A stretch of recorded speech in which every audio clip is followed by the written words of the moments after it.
அருமையான தேவனுடைய பிள்ளைகளே, மே தினம் இன்று மே 1 அன்று தொழிலாளர் தினமாக உலகம் முழுவதும் கொண்டாடப்படுவதை நாம் அறிந்திருக்கிறோம்.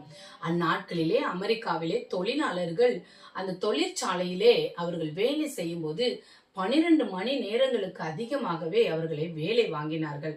அப்படிப்பட்ட கஷ்டமான வேலைகளிலே இருந்து அந்த வேலை நேரத்தை 8 மணி நேரமாக குறைக்கும்படி பலர் போராடினார்கள். இதன் நிமித்தம் ரத்தம் சிந்தப்பட்டது. அநேகர் உயிரையும் இழந்தார்கள். இதன் நிமித்தமாக ஒன்றுதான அந்த நேர திட்டம் ஒரு கணக்கிலே கொண்டு வரப்பட்டது. அதைதான் வருகிற நாட்களிலே அந்த ரத்தத்தில் தோய்க்கப்பட்ட வெள்ளை துணி சிவப்பாக நிறத்தை அணிந்து அவர்கள் தொழிலாளர் தினமாக வருகிற நாட்களிலே கொண்டாடினார்கள். இன்றைக்கும் அப்படிப்பட்ட காரியங்களை இந்த உலகத்திலே தொழிலாளர் தினமாய் கொண்டாடுவதை நாம் அறிந்திருக்கிறோம். அருமையான தேவனுடைய பிள்ளைகளே, உலகத்தில் உள்ளவர்களே உழைப்பதற்கு இத்தனை மணி நேரங்கள் இருக்கிறது. அப்பொழுதுதான் அவர்களுக்கு அந்த வருமானம் வரும் என்பதை நாம் அறிந்திருக்கிறோம்.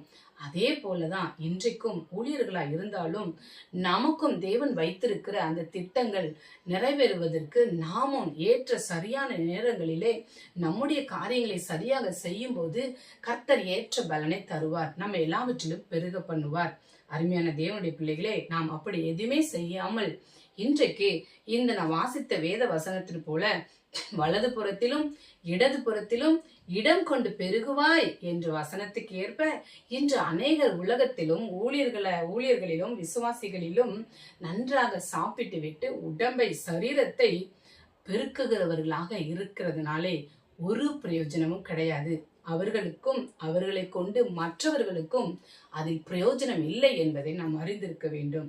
ஆகவே அருமையான தேவனுடைய பிள்ளைகளே, நம்முடைய வாழ்க்கையில் அப்படி இருப்போம் என்றால் அப்படிப்பட்ட சோம்பரிகளுடைய வாழ்க்கையில தரித்திரம்தான் வரும் என்று வேதம் நமக்கு வெளிப்படுத்துகிறது.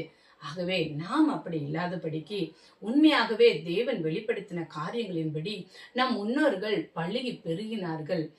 அதற்கு காரணம் அவர்கள் விசுவாசம் உள்ளவர்களாய், கிருபை நிறைந்தவர்கள், கிருபையை பெற்றுக்கொண்டவர்களாய், தேவனிடத்தில் அன்பு கொண்டவர்களாய், சகல நற்கிரியைகளையும் செய்தவர்களாய் இருந்தார்கள்.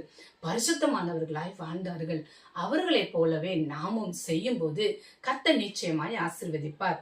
நம்முடைய பாவங்களை அறிக்கை செய்து நம்ம பரிசுத்தத்திற்கு நேராய் நம்ம கடந்து செல்லுவோம். ஆவிக்குரிய விஷயங்களிலும் ஜெபத்திலும் வேத வாசிப்பிலும் ஊழியத்திலும் சரியான நேரங்களை திட்டங்களை செலவு செய்து அதற்கென முன்னேற்ற பாதைகளை நாம் நடக்கும்போது நம் ஊழியத்திலே கர்த்தர் பெருக செய்து அவை மூலமாய் நம் குடும்பங்களில் உள்ள ஆசீர்வாதங்களையும் கர்த்தர் பெருக பண்ணுவார்.